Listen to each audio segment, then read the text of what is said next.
The Eyes of Montezuma by Stephen Rabley.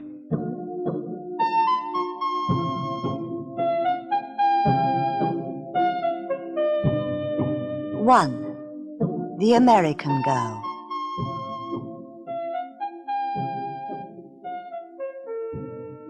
Nick Harmon stood at the back of the ship and watched England slowly disappear. "That was a really wonderful holiday," he said quietly. His wife, Claire, smiled. "2 weeks of rain in Cornwall, and you thought it was wonderful?" Nick put an arm round her and laughed. "Well, okay. The weather was bad, but you can't have an English August without rain." He looked at his watch. "When do we get to Santander?" "Not until 6 o'clock this evening," answered Claire. "Then it's another 4 hours in the car to Madrid. It's going to be a long day." Nick looked down at the white water below them. "It's also the last day of our holiday," he said. Suddenly he felt Claire's hand on his arm. "Look," she said, and pointed to an old man on the other side of the ship. He was sitting in a red chair and reading a Spanish newspaper. "What is it?" asked Nick. "The Countess of Montalban has died," replied Claire. "It's on the front page of that man's newspaper. Isn't her grandson, José Duero, one of your students?" Just then the old man stood up and put the newspaper under his arm. Quickly, Nick walked across to him. "Excuse me," he said in Spanish. "Could I borrow your newspaper for a few minutes?" The man smiled. "Yes, you can keep it, young man. But are you sure you want it? It's 10 days old." "Yes, I'm sure," said Nick. "Thanks." 5 minutes later, Nick and Claire were sitting in one of the ship's lounges. There were 2 cups of coffee and the Spanish newspaper on the table in front of them. "She was 94, said Claire. "Yes," replied Nick. "She was also one of the richest women in Spain. José told me once about a pair of her earrings. What did he call them? Oh, yes. The Eyes of Montezuma. That was it." "The Eyes of Montezuma," repeated Claire softly. Nick looked up from the newspaper. The 2 biggest diamonds in Spain. They came from Mexico about 200 years ago and have been in the family since then. He turned the page. "Well, until now," he continued quietly. "It says here, 'The Countess has given her famous earrings, the Eyes of Montezuma, to the Prado Museum in Madrid.' Look, there's a photo." Claire put down her coffee cup and looked. In a glass case there were 2 very beautiful diamonds. It was only a black and white photo, but the diamonds shone like cold white fires. "The Eyes of Montezuma," she repeated slowly. "What a wonderful name." "Excuse me, could I sit at your table? All the others are full." Nick and Claire both looked up.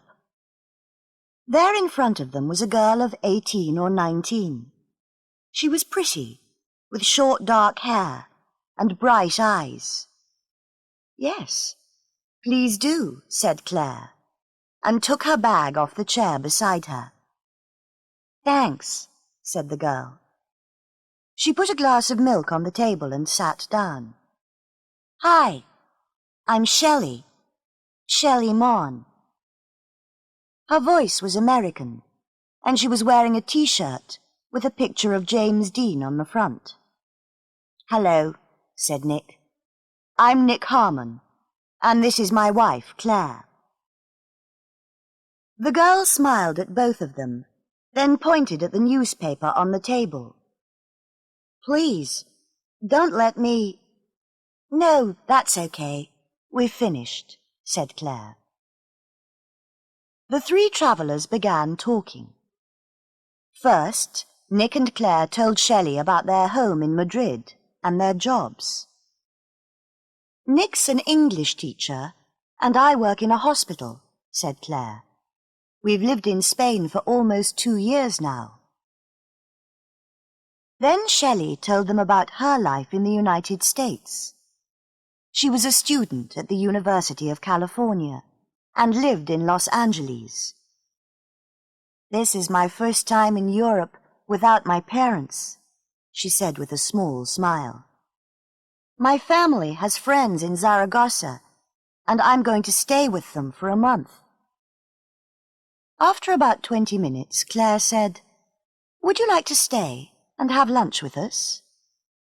"Okay," Shelley said. "Thanks. Thanks a lot. But first I must get my bag. I left it in the car." She laughed. "I have this little yellow Fiat. I bought it in England. And do you know why I chose it? I'm STM, Shelley Teresa Mon, and the letters on the car are STM too." She laughed again and stood up. 2 minutes, okay?" Then she turned and walked out of the lounge. But Shelley Mon didn't come back after 2 minutes, or 10, or 20. Nick and Claire waited, but in the end they had lunch without her. "I don't understand it," said Nick when they left the restaurant. "Neither do I," replied Claire. She was so friendly. Several hours later, they arrived at Santander in the north of Spain. It was early in the evening, but still very hot. In their car, the Harmons were waiting to leave the ship and begin the road journey to Madrid. Suddenly, Nick said, "That's strange." "What's strange?" replied Claire. "That Fiat," Nick answered. "The yellow one. 2 cars behind us." "Didn't Shelley say her car was a yellow Fiat?" Claire turned and looked. "N754 STM, she said quietly. "It is her car." Then she noticed the driver. It wasn't Shelley Mann. It was a big, dark-haired man wearing sunglasses.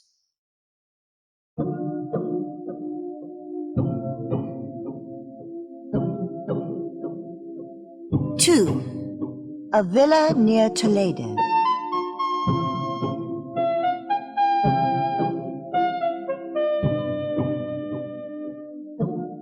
Two days later, in the Harmons' Madrid flat, Claire turned on the radio while she was making breakfast. "Hurry up," she shouted to Nick in the bedroom. "We're going to be late." Okay, I know. But I can't find my shoes," replied Nick's voice. Claire smiled. There's always something, she thought. Just then the radio news began. At first, Claire didn't listen very carefully. But suddenly, last night, 2 of Spain's most famous and expensive diamonds disappeared from the Prado Museum. The diamonds, the eyes of Montezuma, were in a special glass case on the museum's 2nd floor. Police have begun... Nick walked into the kitchen with a pair of shoes in one hand. "I've found them," he said. Then he saw Claire's face and stopped. She was pointing at the radio. "What is it?" he asked. "Someone's stolen the eyes of Montezuma," Claire replied quietly. "Listen." Only 10 days ago, the voice on the radio continued. Before that, they were in the Montalban family for 200 years. And now, the sports news. Claire got up and turned off the radio. When did it happen? Asked Nick. He sat down and put on his shoes. Last night, Claire answered. Strange, isn't it? We were talking about them only 2 days ago on the ship. Now... Nick looked at his watch. Oh, no. We really are going to be late. Come on, you can tell me the story in the car. The Countess of Montalban's 18-year-old grandson, José Duero, was one of Nick's students that morning. After the lesson, Nick said, I heard about your grandmother's diamonds, José. It's terrible. Have you had any news? José looked at his hands sadly. No, not a word, Mr. Harmon, he said. They've gone, and we're never going to see them again. I'm sure of it. He lifted his face and looked at Nick. You know, he continued, my grandmother really loved the eyes of Montezuma. Only a month ago she told me, one day I want to give them to the people of Spain. He stopped for a second and looked down again. That was the last time I saw her alive. Later that afternoon, Nick had to give a lesson outside Madrid. On the way back, he stopped because he needed some petrol. While he was waiting to pay, a man came out of the supermarket across the street. He was tall, fat, and had dark hair. Where have I seen him before? Thought Nick. A student? No.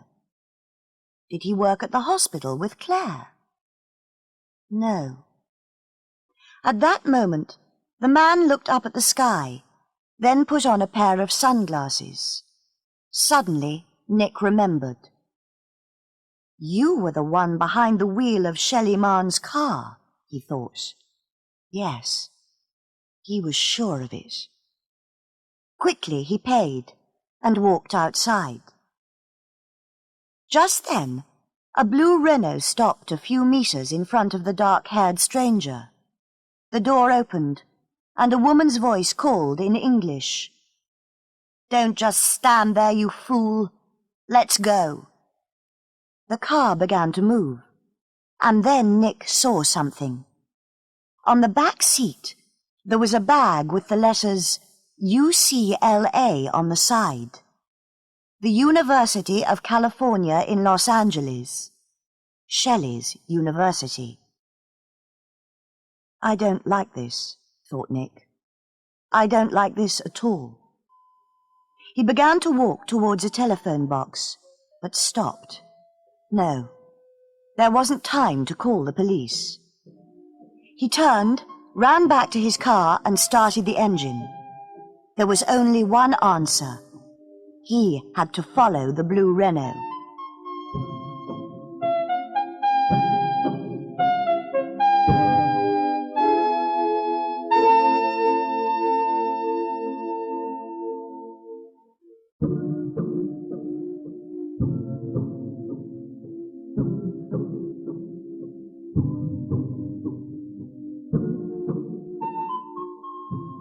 Nick's journey ended 1 hour later on a quiet country road near Toledo. The blue Renault stopped in front of a pair of heavy metal gates. There was a high wall on both sides of them, and a sign on the gate said, "Keep out." Quickly, Nick stopped too and turned off his engine. He was 200 meters behind the other car, but he could see everything. After a few seconds, the gates slowly opened. The Renault drove inside. Then the gates closed again. Nick looked at the "Keep Out" sign. Now what? Back to Madrid? Call the police? No, he said softly. Not yet. He got out of the car and walked towards the metal gates.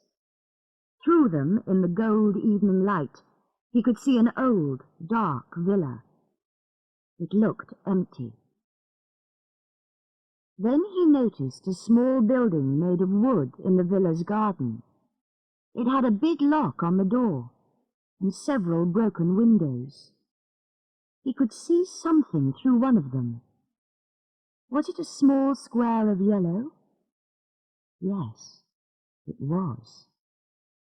Carefully, he climbed the wall and jumped into the garden. Inside he stopped, looked left and right, then ran quickly towards the small building. There he stopped again. The only sound he could hear was the wind in the trees. Then, very slowly, he lifted his head and looked through one of the broken windows. Inside, he saw the yellow Fiat, and on the ground next to it, Shelley Mann. There were ropes round her hands, feet, and mouth. Quickly, Nick found a heavy rock and broke the lock on the door. Then he went inside, and with some glass from one of the broken windows, began to cut the American girl free. "Oh, I am very happy to see you," she said a minute later. "But how?" "That's not important," said Nick. He began to cut the last rope round her feet. "Tell me quickly, what happened on the ship?" "Well," said Shelley, "I was getting my bag from the car when I heard voices, English voices. They were talking about a museum. Then one of them said something about stealing the eyes." "The eyes," repeated Nick, and put down the piece of glass for a second. "Now I understand." "That's when they noticed me," Shelley continued. "Then everything happened really quickly. A big man in sunglasses suddenly appeared. He had a gun and pointed it at me and said, 'She's heard too much. We can't let her go.' After that, someone hit me from behind, and everything went black. Then I woke up here." She closed her eyes. "It's all like a bad dream." "Well, don't worry. It's nearly over," said Nick, and cut the last rope. "There. Can you stand up?" "Okay. We're going to—" "You're not going to do anything," said a man's voice. Nick and Shelley turned. In the open door, there was a tall, dark shadow against the evening sky. It was the driver of the Renault, and he had a gun in his hand.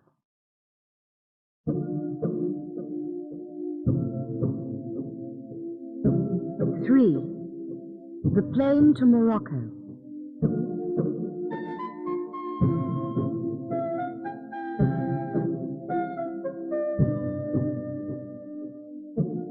"Put your hands in the air and don't try anything clever," shouted the man.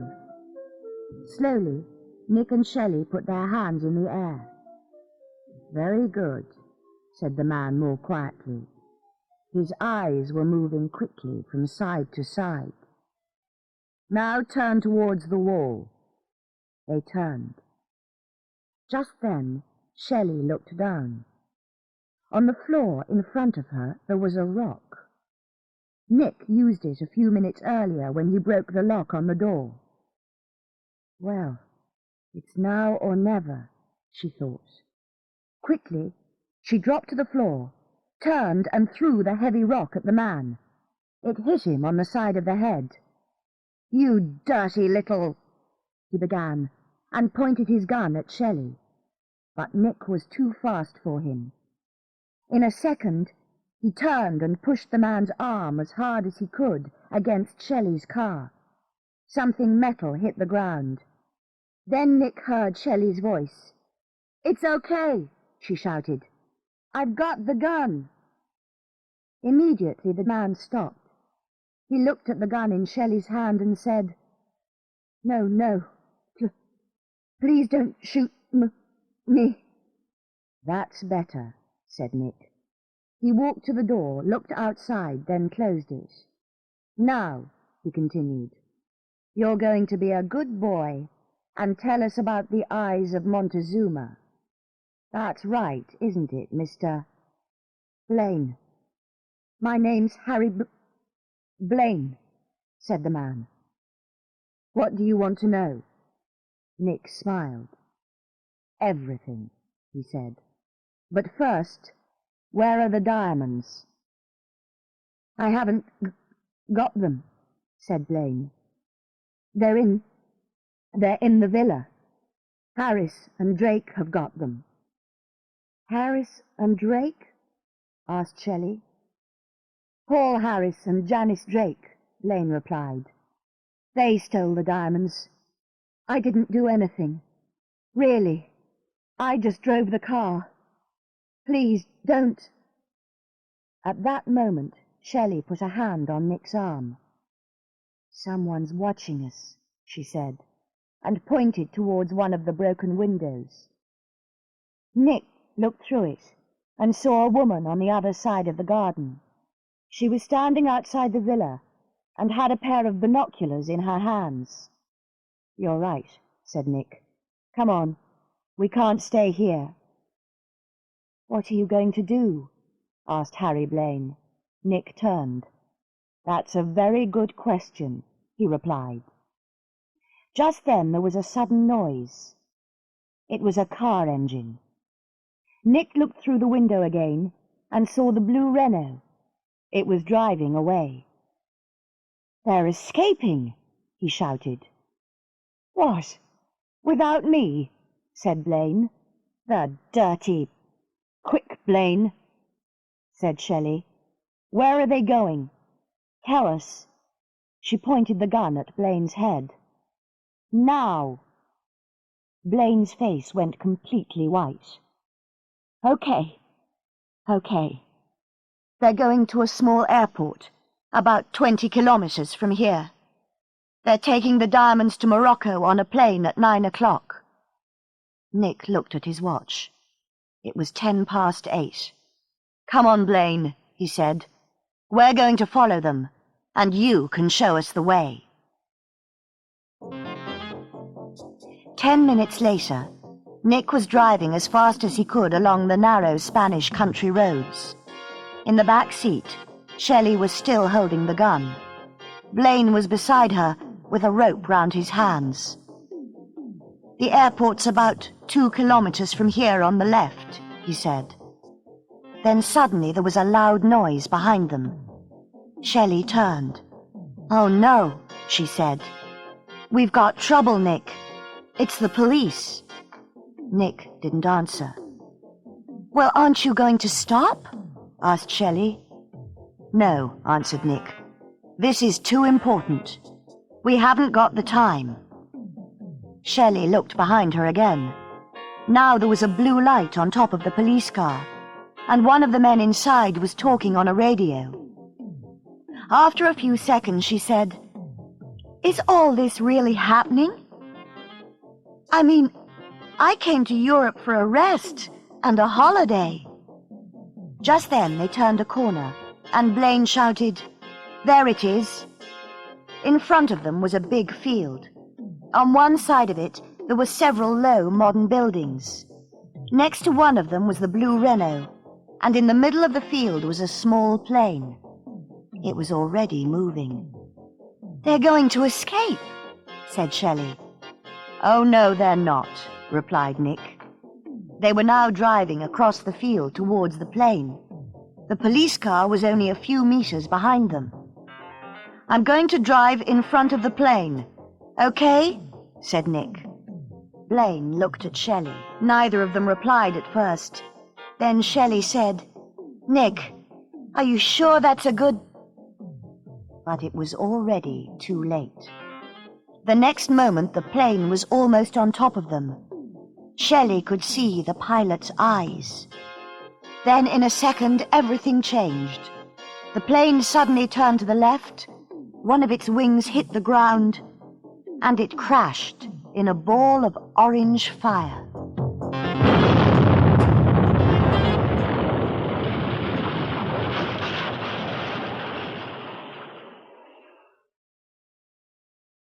At 11 o'clock the next day, Nick, Shelley, Claire and José Duero all arrived at the Prado Museum. Outside, several newspaper, radio and television reporters were waiting for them.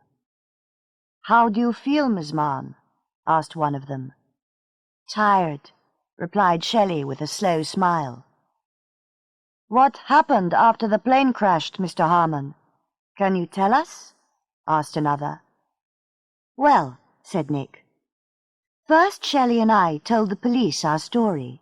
Then 2 fire engines arrived.